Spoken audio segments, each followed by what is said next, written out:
Seattle Seahawks at the Cleveland Browns. No Marcus Trufant in this game. Really the only reliable corner for the Seahawks over the last few years when he's been healthy. Cleveland probably without Peyton Hillis, but even when Peyton Hillis has been in there of late, they've struggled to run the football. And Seattle is #1 in the NFL, averaging just about 3 yards given up per rush.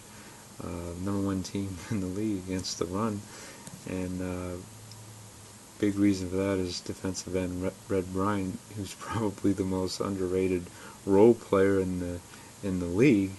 His role is basically, all right, it's a base 4-3. We know they're going to run the football.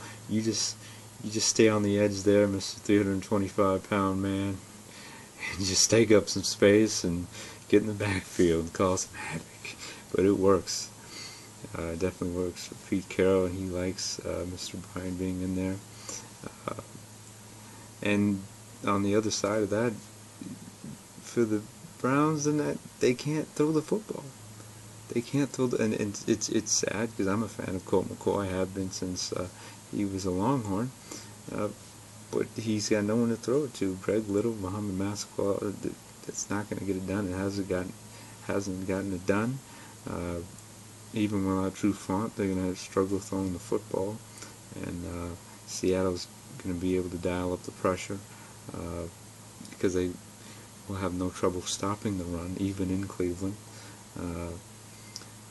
And basically my closing argument, another reason why I think Seattle's going to win this one on the road. I believe Charlie Whitehurst is better than Tavares Jackson, and I think it's a significant enough upgrade. I don't think he's like miles and miles and miles ahead. I just think he's, in my opinion, he's far and away a better player, better quarterback. So that's going to help Seattle, and I'm going to take Seattle in this game 21-10.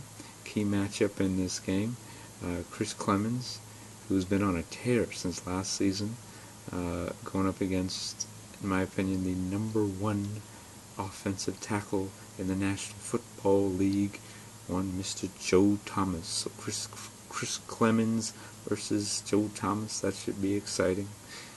Unlike this game, because I think it's going to be 21-10 Seahawks.